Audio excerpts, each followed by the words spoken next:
सभी देशवासियों को गणतंत्र दिवस की हार्दिक शुभकामनाएं।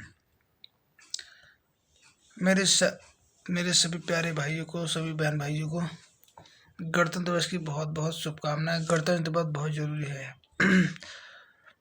अफसोस की बात तो यह है दोस्तों कि देश को आज़ाद हुए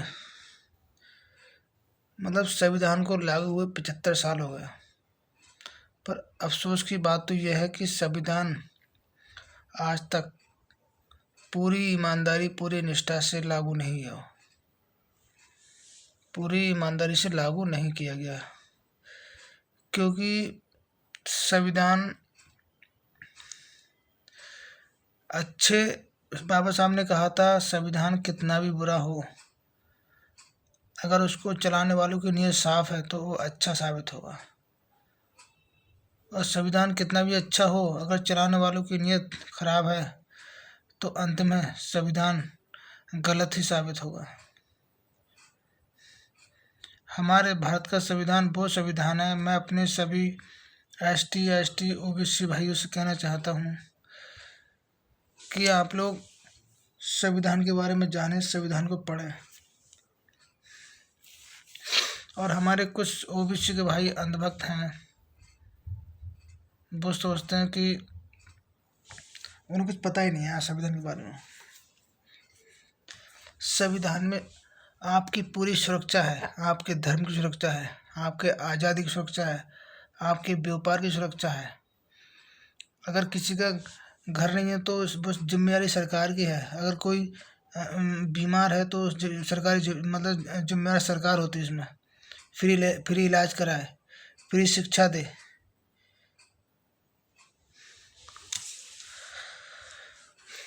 अपने भारत का संविधान दुनिया का सबसे अच्छा संविधान है। ये कहीं से बाहर से कॉपी नहीं किया गया। ये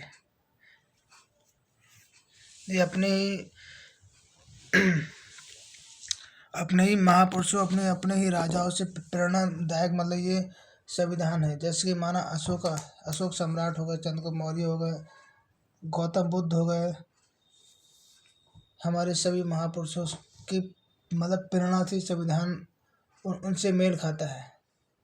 जैसे अशोक सम्राट के राज में जैसे नालंदा विश्वविद्यालय था, कितनी यूनिवर्सिटी थी, तो विदेश के बच्चे हमारे भारत में पढ़ने आते थे।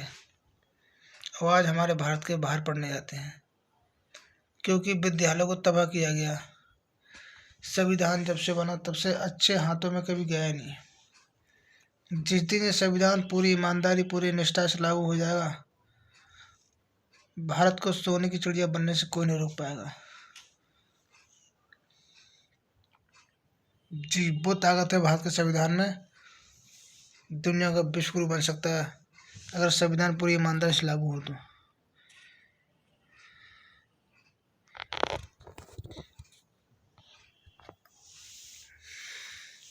कहने को तो बहुत कुछ है,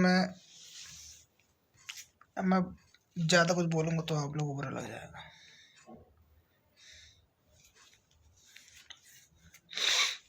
अगर संविधान अच्छे हाथों में गया होता भाई साहब, तो हमारा देश सोने की चिड़िया बनने से कोई रोक नहीं सकता। संविधान का विरोधी वो ही है जो मनुवादी व्यवस्था को मानता है, जो जातिवाद को कायम रखना चाहता है। वो दुश्मन है संविधान का। जो सोचता है कि जाति के हिसाब से मतलब बड़ व्यवस्था के हिसाब से इस देश चले, भारत चले, नहीं चल सकता। वो एक दौर था जो बीत गया। अब बड़ व्यवस्था कभी लागू नहीं हो सकती। ये देश लोकतांत्रिक है, लोकतांत्रिक रहेगा। पहले रानी के पेट से राजा होता था, अब बैलेट पेपर से राजा पैदा होता है, वोट से राजा पैदा होता है, जनता के बीच से राजा निकलता है। और हमारे जो कुछ नेता हैं, हमारे नेताओं की कुछ गलती है, वो बस दलाल बन के रह गए हैं। अपने समाज की आवाज़ उठाने से डरते हैं कि कहीं उनकी कुर्सी ना चली जाए। अरे समाज की आवाज़ उठाओगे तो ऐसी कितनी कुर्सी मिल जाएंगी। समाज से बढ़ के कुर्सी नहीं है। आगे कुर्सी तुम्हें दी किसने? कुर्सी दी तो समाज नहीं है। कुर्सी जाए, चली जाए, चली जाए।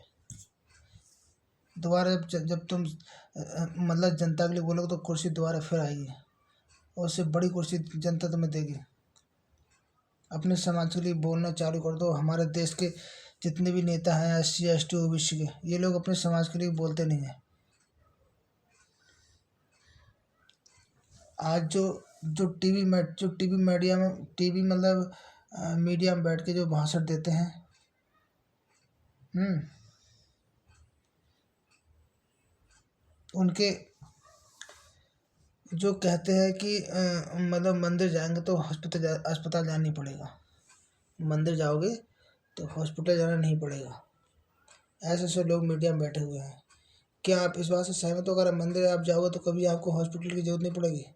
क्या आप इस बात से सहमत हो? बताओ। जो ऐसी बातें करते हैं वो महीने की करोड़ों सैलरी लेते हैं, उनके बच्चे विदेशों में पढ़ते हैं, और हम सबसे ज़्यादा संख्या हमारी, हम लोगों की है। SC ST OBC वालों की संख्या 85% है। 85% संख्या है, पर सत्ता तुम्हारे हाथों में नहीं है। 10% लोगों के हाथों में सत्ता है, और 85% लोग गुलाम बन कर रह गए हैं सिर्फ। चाहे सरकारी सेक्टर हो या प्राइवेट सेक्टर हो, आप यकीन नहीं मानोगे, जितनी बड़ी पोस्टें हैं सबको आपको जनरल के लोग मिलेंगे। चाहे वो मिश्रा जी हो गए, पांडे जी हो गए, शुक्ला जी हो गए, ये दूबी जी हो गए। बहुत कम मिलेंगे तुमको SC ST के लोग ऊंची पोस्ट पे बनना, जाते ही मिलते हैं। और तुम एक बार कभी जाके देखो, प्राइवेट सेक्टर सरकारी सेक्टर हो, सबसे ज़्यादा मजदूर कौन है? सबसे ज़्यादा मजदूर इस देश में SC ST OBC के लोग हैं। हर शहर में शायद एक मजदूर अड्डा लगता होगा, आपको पता होगा। हर शहर में एक मजदूर अड्डा लगता होगा। वहाँ जाके पता कर लेना कि सबसे ज़्यादा मजदूरी वहाँ करने कौन आते हैं, तुमको यही मिलेंगे सब, SC ST OBC के लोग। चाहे वो SC में, चाहे वो जाटव ले लो या वाल्मीकि ले लो, या धोबी ले लो, मतलब ये सब। और OBC में तुम्हारे मौर्य हो गए, यादव हो गए, और तुम्हारे गंगवार हो गए, ये सब तो मिलेंगे अड्डे पे खड़े हुए। ये हालत है देश की। सरकार को रोजगार तो देना चाहिए, पर सरकार ने रोजगार छीन लिया लोगों का।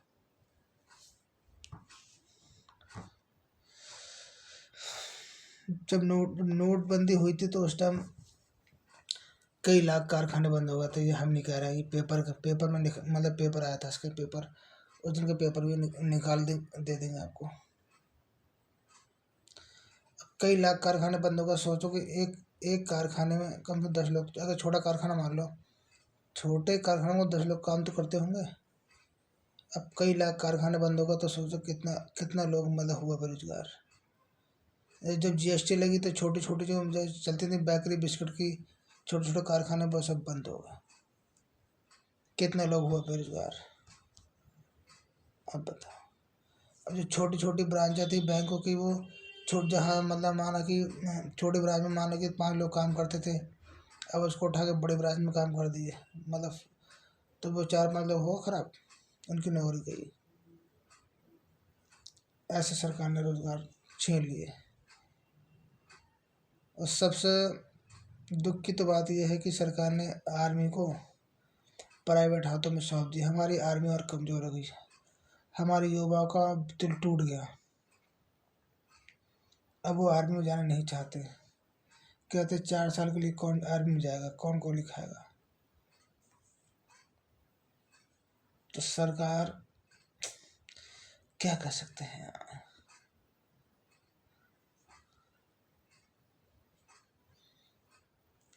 अरे आज माने कि सरकार को कर दिया, मेरा मेरा कहने का मतलब है कि आज तो आर्मी को प्राइवेट हाथों में सौंप दिया, कल को पुलिस को भी दे सकते हैं। इसमें कौन सी बड़ी बात है भाई, पुलिस को भी प्राइवेट हाथों में सौंप सकते हैं, है नहीं। रेलवे हो या रेलवे को प्राइवेट हाथों में सरकार सौंप रही है, बताओ। अब जो हमारे SC ST OBC भाइयों का आरक्षण है, वो तो जब प्राइवेट कारखाने प्राइवेट नहीं रहेंगे तो वो मेरा मतलब सरकारी जो नहीं रहेंगे तो आरक्षण तो अपने आप खत्म हो जाएगा। जब सरकारी रेलवे नहीं रहेगा और जो तो कितने कारखाने हैं, रेलवे हो गया और क्या बोलते हैं उसे, रेल सेल और तुम्हारा बहुत कुछ हो गया सरकारी। अगर वो जैसे पुलिस हो गई, हाँ पुलिस, आर्मी आर्मी ख़त्म कर दी तुमने, आर्मी ठेके पे दे दी, पुलिस ठेके पे दे दी, तुमने रेलवे ठेके पे दे दिया, तो भैया फिर आरक्षण तो अपने आप खत्म हो जाएगा, है नहीं। अरे जब तुमने आर्मी को मतलब ठेके पे दे दिया, तो भाई कल को पुलिस को भी आर्मी ठेके पे दे सकते हैं, इसमें कौन सी बड़ी बात है। फिर कौन पुलिस में जाना चाहेगा। आर्मी को तुमने दे दी 4 साल के लिए, पुलिस को भी दे दोगे 4 साल के लिए, पुलिस को 5 साल दे दोगे, और क्या दे दोगे।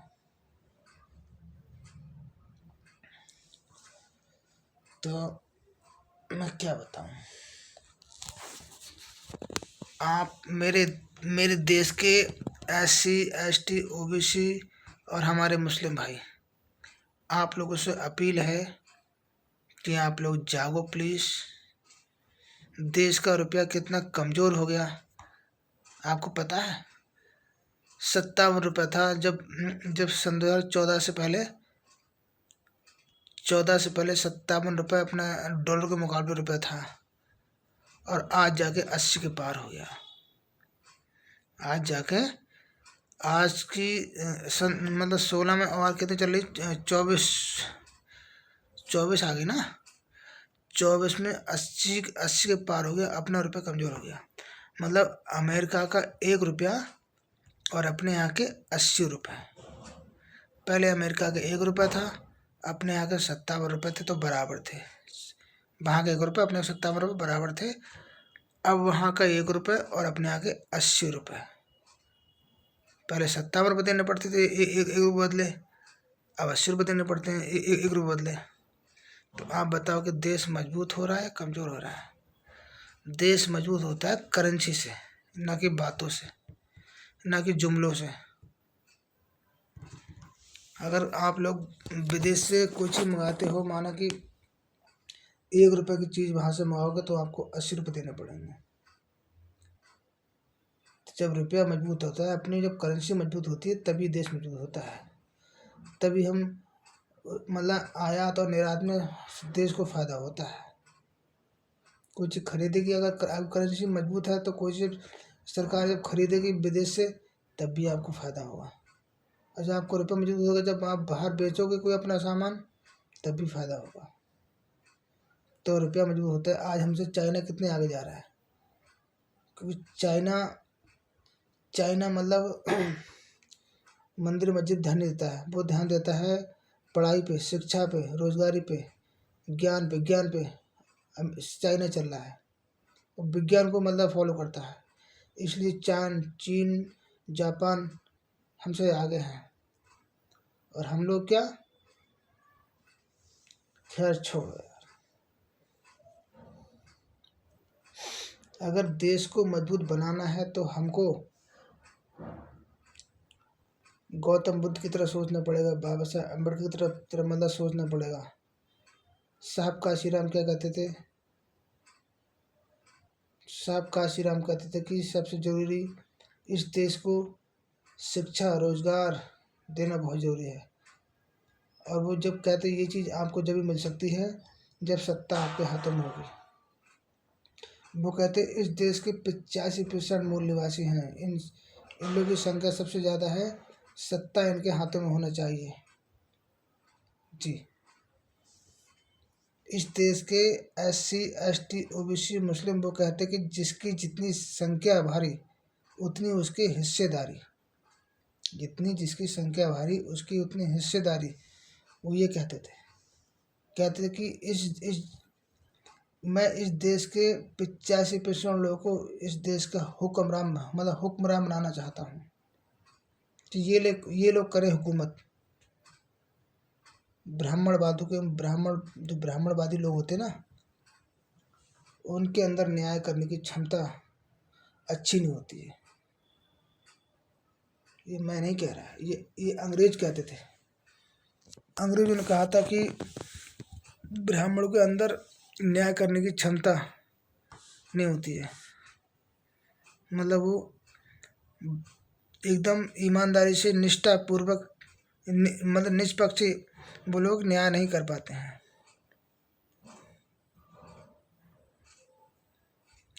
तो मैं कहता हूँ जब तक भारत का संविधान पूरी निष्ठा पूरी ईमानदारी से पूरी तरह लागू नहीं होगा, भारत कभी विश्वगुरु बन ही नहीं सकता।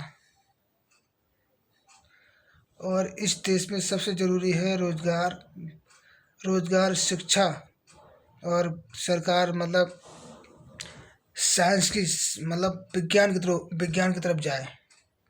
विज्ञान पर सरकार जब ज़्यादा ध्यान देगी तभी हमारे देश से वैज्ञानिक निकलेंगे स्कूलों से। साइंटिस्ट बोलते हैं, जब वैज्ञानिक निकलते हैं तो फिर देश मजबूत होता है। अस्त्र शस्त्र मिसालों से देश मजबूत होता है।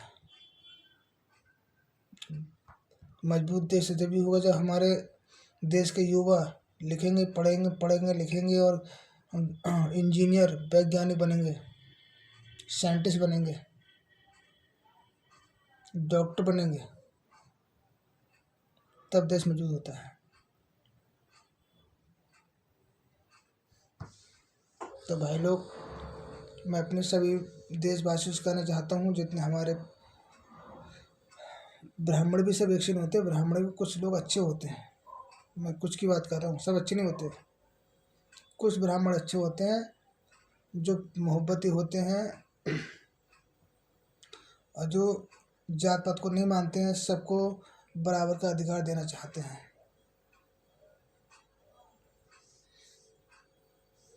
जब तक इस देश में हाई कोर्ट, सुप्रीम कोर्ट, चाहे वो मतलब जिला वाला कोर्ट होता है, जैसे जिला में कोर्ट होता है, हर कोर्ट में, और सबसे ज़रूरी है मीडिया। जब तक मीडिया में आपके पत्रकार नहीं होंगे तब तक भोपी मीडिया इस देश की जनता को बेवकूफ़ बनाती रहेगी। इसलिए हर संविधान में हर जगह पे हमारे बंदे होने चाहिए बराबर के, तभी देश अच्छी राह पर जा सकता है। सबसे ज़रूरी है media, high court, supreme court, जिला कोर्ट, इन जगहों पर डीएम, एसडीएम, कलेक्टर, हर जगह पे आपके बंदे होने चाहिए। मैं तो ये कहता हूँ, अगर मैं भारत के प्रधानमंत्री होता, एक दिन के लिए बना दो, तो सबसे पहले मैं media, high court, supreme court, इनमें सबको बराबर का अधिकार दूंगा। हर जाति धर्म के लोग बराबर के अधिकारी होंगे। और मैं सबसे ज़्यादा इस देश में डिग्री कॉलेज, यूनिवर्सिटी, विश्वविद्यालय की लाइन लगा दूंगा, ताकि हमारे देश के बच्चे बाहर पढ़ने न जाएं और विदेश के बच्चे यहाँ पढ़ने आएँ। कहने को तो बहुत कुछ दोस्तों, वीडियो बहुत लंबी हो जाएगी, तो लास्ट में एक ही बात कहना चाहूँगा कि हमारे देश के SC, ST, OBC भाइयों, आप लोग आपस में लड़ना बंद कर दो और संविधान को पढ़ो। संविधान में वो ताकत है जो आपकी हर गरीबी, हर लाचारी, हर मजबूरी, हर रोग को मिटा सकती है। वो संविधान के अंदर ताकत है। कोई पड़ोसी देश आपको आंख नहीं दिखा सकता, वो ताकत है संविधान के अंदर। पर संविधान अच्छे हाथों में नहीं है, संविधान पूरी ईमानदारी से लागू नहीं कर रहे लोग। जिस दिन संविधान अच्छे हाथों में होगा, उस दिन संविधान बहुत अच्छा साबित होगा। बाबा साहब ऐसा बोलते थे कि संविधान कितना भी अच्छा हो, अगर लव करने वाली की अगर नीयत खराब है तो संविधान अंत में बुरा ही साबित होगा। संविधान कितना भी गलत हो, कितना भी खराब हो, अगर उसको लव करने वाले की नीयत अच्छी है तो संविधान अंत में अच्छा साबित होगा। इसी के साथ मैं अपनी बात समाप्त करूंगा। सभी मेरे देशवासियों को जय भीम, जय भारत, जय संविधान, जय लोकतंत्र। वीडियो को लाइक करें, शेयर करें, कमेंट करें, प्लीज़ चैनल को सब्सक्राइब कर रहे हैं। बहुत कुछ है बताने के लिए यार। ठीक है दोस्तों, नमस्कार।